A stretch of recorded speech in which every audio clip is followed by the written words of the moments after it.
Buenas tardes. Debo confesarles que desde aquí arriba la cuestión se ve muy impresionante. Trataré de dominar un poco el miedo escénico, como dicen, ¿no? Yo traje una presentación que alguien pudiera decir que es una presentación teórica, pero en realidad está basada en estudios de opinión pública que ponen a nuestra disposición distintas empresas en Venezuela, y he llamado esta presentación 2012 el año de las expectativas, un año que además se nos presenta con unas condiciones de borde importantes. La primera es que es un año electoral, que la oposición se muestra decidida a dar la batalla electoral. Esto es importante en la medida en que desde el gobierno se quedan sin el argumento de la oposición golpista, de la oposición que quiere jugar las tácticas desleales que nos presenta Juan Lins en sus libros. El presidente está enfermo, pero decidido a mantenerse en el poder, y los problemas que afectan a la población son los mismos que en 1998, pero agravados de una manera que en este momento nos lucen irresolubles. Si ustedes revisan todas las encuestas de opinión pública del año 98, le van a dar una lista de problemas que coincide con la que tenemos en este momento, solo que, por ejemplo, en 1998 el déficit de viviendas era de 1 millón de unidades habitacionales y en este momento, según el mismo gobierno, es de 3 millones. La criminalidad era de alrededor de 4.000 muertos al año y en este momento se espera que este año tenga 19.000 muertos a manos de la violencia. ¿Con qué viene el año 2012? Como cuando uno va al restaurante, ¿no? ¿Con qué viene eso? Bueno, este viene con inflación, más inflación, mucha más inflación. Continúa el control de cambio, que es el padre o la madre de la inflación, mucha inseguridad, electricidad, problemas de agua, de escasez, alto costo de la vida, en general de un deterioro marcado de la calidad de vida de los venezolanos, en un contexto de expectativas laborales no satisfechas, de esperanza de incremento de los niveles de consumo para mejorar las percepciones de las personas, de una falta de resolución de problemas de larga data, de una reducción de los espacios para la expresión. De esto no tenemos que explicar mucho, un aumento de la agresividad del gobierno y una evidente reducción de la inversión real, no del gasto. Esto está aderezado con una clase política con poca o ninguna preparación para los problemas, para la resolución de los problemas que enfrenta, imposibilidad de convocar a los distintos sectores de la sociedad para pensar en soluciones a esos problemas y el convencimiento de que las cosas se están conduciendo en la forma correcta, y ahí está un elemento clave para entender el comportamiento del gobierno y de las personas que están en él. Están convencidos de que se la están comiendo. Nosotros lo estamos haciendo muy bien. Bueno, cuando la gente cree que lo está haciendo bien, bueno, ¿para qué voy a cambiar el asunto? Bueno, si yo tengo carro con chofer, me trancan la autopista para que yo vaya hasta donde yo voy ahí sin ningún problema, ergo no hay tráfico, tengo 7 policías que me cuidan y 7 policías que cuidan a mis hijos, todo está bien, me pagan los 15 y los últimos, me dan mis estatiques, todo está muy bien, desde la perspectiva de la clase política gobernante. Sin tiempo para resolver el problema de la electricidad. Eso es un problema que va a estar vivo durante todo el año 2012, con un deterioro evidente del equipamiento y la infraestructura. Ahorita toma unas 6 o 7 horas ir de Caracas a Puerto La Cruz, un viaje que antes se podía hacer en 4 horas, 5 horas, sin ir corriendo muy rápido, con problemas de gobernabilidad que van desde la crisis de gobernabilidad hasta la ingobernabilidad completa. El ejemplo más claro de ingobernabilidad fue este año, por ejemplo, la crisis del Rodeo, donde el gobierno nacional se ve en la lamentable situación de decirle a los presos: devuélvanme la cárcel, pana, no sean malos. Esto evidentemente demuestra que el gobierno no tiene la capacidad gerencial de resolver problemas muy graves, muy críticos que estamos viviendo los venezolanos. Y tenemos una vista permanente en el pasado y evidentemente falta de soluciones alternativas. Si algo no tiene este gobierno son soluciones. Cuando quiere solucionar algo, crea un ministerio para hacer creer que está haciendo algo. Créese el ministerio de las prisiones, bueno, para que crean que estamos haciendo algo. Divídase el ministerio de transporte en 2 ministerios, para que se crea que se está haciendo algo, pero a la postre no resulta nada. Quiero hacer un breve análisis de cómo estamos nosotros en lo social. Asistimos a un momento de gran descomposición social en el que a la mayoría le interesa el corto plazo. No hay una perspectiva de futuro a largo plazo. Vamos a ver más adelante por qué. Se ha reforzado en amplios sectores el síndrome de Paris Hilton. Yo soy rico, ¿para qué voy a trabajar? ¿Ustedes le conocen trabajo alguno a Paris Hilton? No. Ella de vez en cuando gasta unos reales en que le saquen una foto para que digan que es modelo y entonces el papá no se ponga bravo, pero el resto gaste que no viene carro. Algunos prefieren las dádivas directas del gobierno, cada vez menores, que luchar por su desarrollo personal y familiar. Podemos decir entonces que estamos en un estado de anomia que influye de manera importante en el deterioro aún mayor de la confianza interpersonal. Recientemente el gobierno nacional sacó una ley de circulación de motorizados en el ámbito urbano y un señor de las motos, dirigente de los motorizados, dijo: muy bueno el reglamento, pero hay partes de esas a las cuales definitivamente no le vamos a parar. Eso se llama ingobernabilidad clara. No hay respeto alguno por la norma. Y peor aún, no hay respeto alguno por quien dictamina, quien declara, quien decreta la norma, y mucho menos entonces por quien tiene que hacer cumplir la norma. La intolerancia está a flor de piel, ya no es solamente en lo político, existe una proclividad al reclamo que opinamos que es por causas de frustraciones contenidas. Y aquí entonces le dije al doctor David antes que había algo que en esta presentación se parecía un poco a lo que él nos estaba mencionando, y es que si nosotros utilizamos las teorías de Daniel Bell, por ejemplo, un importante sociólogo norteamericano, o de Inglehart, también norteamericano, nosotros podemos decir que en Venezuela conviven 3 tipos de sociedades.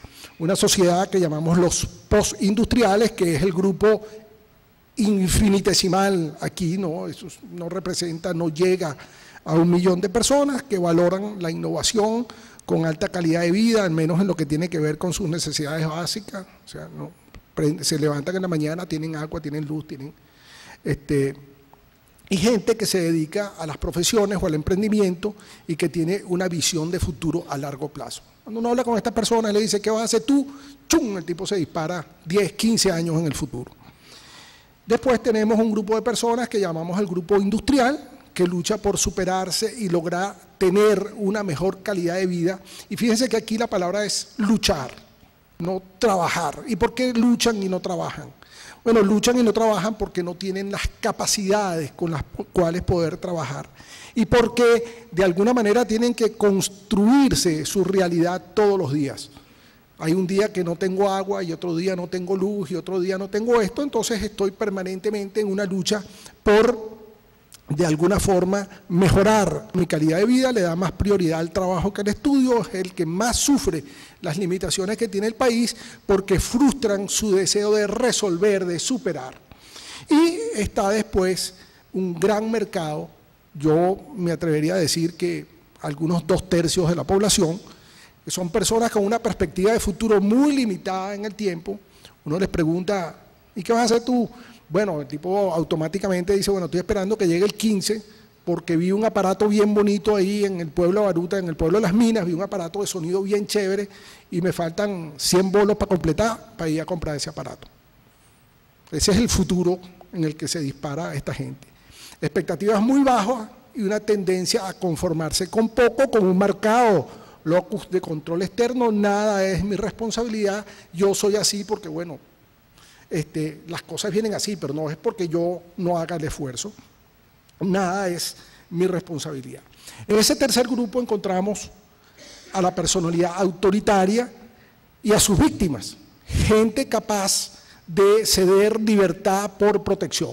Aquí estamos utilizando una definición clásica de Teodoro Adorno, que como ustedes saben es un científico de la teoría crítica, es decir, de una visión marxista de la vida, que dice que las personalidades autoritarias son aquellas personas que no asumen la responsabilidad de ser libre, porque esa responsabilidad es muy grande, y entonces hacen un intercambio. ¿Entre qué y qué? Bueno, intercambian su libertad por protección. Y aquí es donde el papel de Martín Valiente, que el presidente de la República ha venido desempeñando durante los últimos años, tiene entonces un gran mercado. Y los alemanes representan a esta personalidad autoritaria como un ciclista, el ciclista de carretera, que le inclina la cabeza a la autoridad y patea a los que están por debajo de él para ayudar a imponer esa autoridad.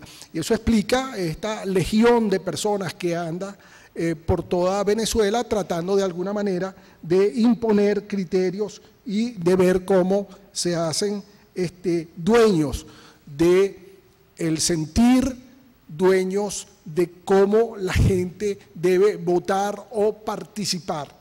Y ahí es donde encontramos ese 37% de personas que no creen que el voto sea secreto, tal como nos mencionaban anteriormente. Finalmente, los venezolanos se sienten en un estado de indefensión ante un Estado que abusa de su poder y piensan que se ha llegado a un momento en que lo que resta es conformarse o irse. El status quo que evidentemente beneficia al gobierno. Aunque aquí hay economistas muy importantes que hablaron de esto, pero un paso rasante solamente porque estamos viendo lo social, lo económico y lo político. El gobierno ha aprendido a vivir con el enemigo y se beneficia de él en términos electorales. Nos referimos a la inflación. El gobierno ha convertido la inflación en una herramienta política que opera a favor de él. Y por eso que ustedes ven que en los presupuestos no hay ninguna intención de frenar la inflación. Y si nos presenta este señor Giordani a decirnos con su cara muy lavada que la inflación el año que viene va a ser 22%, ¿qué importa? Y por supuesto no hay nadie del otro lado que reaccione, porque bueno, entonces él va a salir a decir que él sabe más de eso que cualquier otra persona. Yo en esto quiero recordar que Giordani exhibe un título de pregrado de ingeniero electricista y que fue planificador jefe de la nación desde 1999. Y uno entonces tiene que preguntarse si este señor es ingeniero electricista, fue el jefe de la planificación del país desde los comienzos de Chávez, ¿por qué estamos viviendo la crisis eléctrica que estamos viviendo en este momento? Esta inflación tiene su origen fundamentalmente en el control de cambio y la escasez que se produce como consecuencia. El bolívar, al no ser fácilmente intercambiable, no tiene valor desde el punto de vista psicológico. Es decir, la gente no le da valor a una moneda que no puede transar fácilmente y eso hace que los venezolanos de alguna manera tengamos una mentalidad inflacionaria, no tengamos un sentido del costo de las cosas. El gobierno contribuye con sus presupuestos que no revelan la realidad del gasto y con la impresión continua de billete inorgánico y además cada vez se la pongo más difícil al emprendedor. Hay quienes piensan que eso viene de la tendencia socialista. Y como dijo Aristóbulo Istúriz recientemente, lo único que se quiere es mantener control sobre actores económicos porque si no, nos tumban. No lo estoy inventando, eso lo dijo Aristóbulo Istúriz la semana pasada. Lo que ustedes están viendo en lo económico es un sistema de control político. De ahí el permanente exprópiese, que para el otro es asústese. Exprópiese, que para el otro es arrodíllese. Exprópiese, que para el otro es sométase. Esos son los mensajes que desde el poder, el uso de la economía como mecanismo de imposición de poder estamos viendo. Sufrimos escasez en distintos sectores, eso provoca que la economía se haga más lenta y que perdamos mucho tiempo. En Venezuela se pierde tiempo de una forma brutal. Y por eso es que cuando uno viaja a otros países de América Latina, después de haber dejado de estar ahí 10 años, 12 años, se da cuenta los saltos cuánticos que han dado esos países y Venezuela más bien pareciera estarse moviendo hacia atrás. Los trámites burocráticos se incrementarán en la medida que el gobierno no quiera usar herramientas inadecuadas para controlar la inflación. Ya de eso habló el doctor Palacio. Peor aún serán las sanciones para quienes, y esta es una frase tomada entre comillas de un señor comunista que dirige el Indepavis, que dicen especulan con las necesidades del pueblo. Y evidentemente, eso lo saben ustedes más que yo, hay que prepararse para la devaluación. ¿Qué nos pasa en lo político? Bueno, sufrimos de la falta de un plan concreto que dé una visión de futuro al país. Además de falta de objetivo, no contamos con una clase política que llene los requisitos profesionales necesarios para diseñar e implantar políticas públicas coherentes, ni siquiera con la ideología que dicen profesar. La política está orientada por deseos coyunturales y no por objetivos a largo plazo. ¿Por qué? Porque lo político está manejado en base a etiquetas vacías en significado, pero preñadas de cargas emocionales. Socialismo del siglo XXI, escuálido, traidores, pitiyanqui, y del otro lado los patriotas, no sé qué. Bueno, esa es la política, ese es el discurso de Chávez. Cuando uno se lee el discurso de Chávez, uno sabe que Chávez, como dijo su médico, este señor que ahorita anda fugado, es un lector de carátulas de libro. Y yo creo que no pasa más allá del título. Recuerdo que en un programa aló presidente, el presidente dijo no sé qué del marxismo y del capital y no sé qué, patatín, patatán. Y al día siguiente me invitaron a Globovisión y la señorita que me estaba entrevistando, no sé por qué sale a relucir, y yo le dije, mira, yo te garantizo que Chávez no se ha leído El Capital, te lo garantizo. ¿Y por qué usted dice eso? Bueno, porque Chávez dijo que eso eran muchos libros y era demasiado largo. Eso quiere decir que Chávez ni siquiera ha estado en presencia del libro, no se lo ha leído. Bueno, el domingo siguiente el presidente se encargó de hacer la aclaratoria de que en realidad él es marxista, pero que no se ha leído El Capital, y entonces, bueno, ya sabemos dónde estamos. Se promociona y se impulsa la división, se acabó, y me perdonan la falta del acento ahí, el Chávez santificado. Ya Chávez no habla más del Espíritu Santo, de la Virgen María, no habla más de José Gregorio Hernández, ya ayer eran escuálidos, malucos, traidores a la patria, ligados con el imperio, ya se le acabó el santo. Vuelve a la carga contra todo aquel que ose oponerse a su gobierno, la descalificación estará a la orden del día y se cuenta con un aparato comunicacional que en algunas regiones del país alcanza la deseada hegemonía. Y eso es una cuestión que nuestros encuestadores tienen que tomar en cuenta. Hay regiones del país donde si ustedes ponen 10 emisoras de radio, las 10 emisoras de radio son chavistas. Y como no se ve la televisión, o se ven 2 o 3 canales de televisión, uno de los cuales es venezolana de televisión, bueno, ¿cuál visión del mundo puede tener una persona que vive por allá en el campo y que, bueno, por vivir por allá en el campo no tiene los azotes de la criminalidad y ese tipo de cosas? Como herramienta seguiremos viendo la aplicación de la discriminación política para acentuar la división. Este aumento a los militares no es más que un intento de división política vulgar, grosero, para malponer a los militares con el resto de la gente, para que la gente diga, son militares, ganan y no sirven para nada, no sé qué, y entonces los otros militares dicen, bueno, si eso es así, nos tocará defender aquí a este hombre en caso de que pase alguna cuestión. Los sindicatos seguirán luchando por reivindicaciones, como es característico, sobre todo en un año electoral, privará el pragmatismo sobre la ideología y se hará lo posible por generar una sensación de bienestar a través de un gasto público a fondo perdido. Eso no va para ningún lado, eso va a ser dinero botado. El modelo chavecista luce agotado, se vuelve a recurrir a la idea de las misiones, como bueno, las misiones tuvieron éxito en el año 2003, 2004, 2005, entonces bueno, vamos otra vez con la misión, sacan la misión más exitosa hasta ahora, es la misión vivienda, pero la misión vivienda, así como ha sido un generador de expectativas para las clases populares, también tiene otro lado, que es que denuncia la tragedia del gobierno en esta materia, porque hay que verle la cara. Si yo fuese presidente, agarro al ministro de la vivienda y lo expulso inmediatamente. Cuando el tipo termina la rueda de prensa, no tiene afuera chofer ni asistente, nada, lo dejé solo ahí.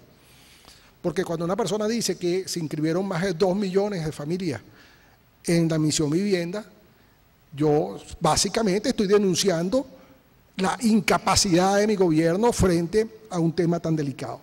Las leyes provocan reducciones en la inversión e impiden nuevas inversiones y crecerá evidentemente el desempleo y la informalidad con nefastas consecuencias sociales en el corto y el mediano plazo. Como ustedes saben, hay una correlación muy alta entre desempleo y criminalidad, bueno, que es evidente, no vamos a entrar en eso.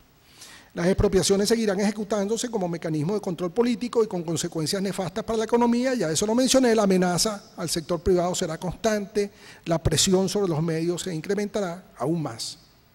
Y podemos llegar a situaciones de guerra total en las que el gobierno use todo su aparato político para confrontar al enemigo en todos los terrenos. Y ustedes van a decir que esto es un poco exagerado, ¿no? Pero el otro día estaban unos muchachos de la UNEFA demandándole a Capriles un local para la Universidad Experimental de las Fuerzas Armadas. Bueno, yo no sé, por más ignorantes que sean estos muchachos, ellos deben saber que esa demanda se la tienen que hacer a la ministra de Educación Superior y que se la tienen que hacer a su rector, al rector de la UNEFA, que el gobernador del estado Miranda tiene poco que ver con ese asunto. Bueno, esto es una muestra de lo que vamos a estar viendo a lo largo y ancho del país, porque hay evidentemente en el chavismo un temor de que aquellos que no están tan contentos, que estaban conmigo y que no están tan contentos, vean en esos otros candidatos, Capriles, Pérez, López, Machado, Arria, para nombrarlos a todos, para que no digan a Pablo Medina, contrincantes que puedan entonces restarme votos. La unidad de la oposición luce como un objetivo alcanzado, aunque todavía le falta salvar algunos escollos.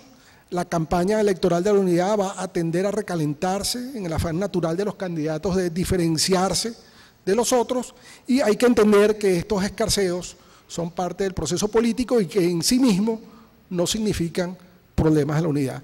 Y esto hay que verlo con mucha tranquilidad, porque bueno, ayer se armó un rollo, porque Capriles dijo aquello y porque el otro le contestó no sé qué. Eso es parte del problema del escarceo político natural en la unidad, y eso en ningún momento va a poner a las primarias o a la unidad en riesgo. Las primarias deben llevarse a cabo sin mayores contratiempos, esa es nuestra apreciación, y hay que estar preparados para desenlaces que no deben tomarnos por sorpresa. La palabra desenlace debe ser lo suficientemente potente, es mi aspiración, para que ustedes no me hagan decir a qué desenlace me estoy refiriendo. El candidato de la unidad tendrá el reto de llevar a cabo su campaña sin contar con recursos ni remotamente comparables a los del gobierno, y se deberá insistir en el desempeño del gobierno y en lo que nos espera de seguir este camino. Escenarios, el escenario, ¿qué pasó aquí? El escenario azul, la percepción de la gestión de Chávez se impone por sobre el gasto. Aquí hay, evidentemente, no, sí, la percepción de la gestión de Chávez La percepción de la gestión de Chávez se impone sobre el gasto, es decir, a pesar de todo el gasto que hace el gobierno, no se logra que la gente siga evaluando mal la gestión de Chávez. La campaña de la unidad genera expectativas de cambio deseadas y creíbles. Sí, ya, eso es que cumplí 25 minutos, ya, pero cállate. Hay una movilización electoral de los sectores que no se han identificado con los bandos y se repiten los resultados del 2010 y nos encontramos en una situación de cambio. Fíjense que yo aquí no me pongo a discutir si los militares van a hacer esto, van a hacer aquello, si Chávez va a entregar o no va a entregar. Para mí, verdaderamente, como politólogo, les digo que en la derrota Chávez simplemente va a decir, agarren su coroto, aquí lo tienen, y los militares van a actuar como han actuado en los últimos 50 años. Siempre van a estar del lado de lo que en términos generales ellos consideran que es la mayoría. Las acciones populistas del gobierno en el escenario rojo logran generar sensación de bienestar aún por encima de los problemas que vivimos. La incertidumbre política hace que muchos opten por el status quo. La maquinaria electoral del gobierno es eficaz en alcanzar todo el país. Gana Chávez y siente que se le ha dado luz verde para la implantación del comunismo. Chávez no va a implantar otra cosa que no sea comunismo. Esas son esas leyes que se han venido aprobando a toda velocidad, buscan la implantación de un Estado comunista. ¿Por qué? Porque un Estado comunista es lo que le garantiza a Chávez mantenerse en el poder. La única afiliación de Chávez con el comunismo es mantenerse en el poder. Y hay un escenario ni tan rojo, y es que la situación de salud del presidente lleva a presentar a un candidato distinto. Se logra con la ilusión de bonanza vencer las expectativas de cambio, la lucha electoral es más reñida que de costumbre y el PSV se mantiene en el poder pero sin la misma capacidad de impulsar el comunismo. Y entonces ahí vamos a estar con un PSV que va a entrar en graves problemas de gobernabilidad en la medida en que va a tener que atender las expectativas de la población. Antes de irnos, unas recomendaciones que consideré propicio darle a los industriales. Es necesario darle un giro al discurso de los sectores que se oponen al presidente y para ello se requiere que se comience a perfilar una alternativa que tenga al menos las siguientes dos características. Uno, que contenga elementos motivacionales que en términos aspiracionales sean poco discutibles. Combatir el crimen, tener mejores hospitales, mejorar la infraestructura específica, etcétera. Y es menester elevar las expectativas de la población en general. Es necesario generar una diferencia apreciable entre lo que la gente espera y la capacidad administrativa de este gobierno para satisfacerlas. Mejores servicios, mejor infraestructura específica, etcétera. Hay que incorporar en el discurso elementos de carácter emocional que conecten con los distintos sectores de la población y hay que hacerles sentir a la gente que Chávez los usa para su proyecto personal. Es necesario pasar a la ofensiva en cuanto a la evaluación específica de la obra de gobierno, responsabilizando a Chávez directamente, y hay que recordar que acaba de comenzar su tercer periodo de los anteriores. Eso quiere decir que si estuviésemos contando los años como los contábamos antes, este sería su tercer quinquenio presidencial. Y es indispensable reducir los ataques internos a través de los medios de comunicación y hay que generar una serie de etiquetas que caractericen al gobierno de Chávez. Maulas, corruptos, incapaces. Fíjense, me falta una lámina, pero quiero tomarme un minutico solamente para explicarle esta cuestión de las etiquetas. Hay un libro muy viejo que les recomiendo se lean algún resumen, hay algunos muy buenos en internet. El libro se llama The Phantom Public, el público fantasma. Es un libro que escribió Walter Lippmann en 1929 y es un libro que dice básicamente que cuando la gente está muy ocupada en su supervivencia, tiene poco tiempo para dedicarle a la política. De ahí el éxito de las etiquetas de Chávez. porque las etiquetas simplifican la percepción que yo puedo hacerme de la política. Entonces, contra las etiquetas, evidentemente, etiquetas.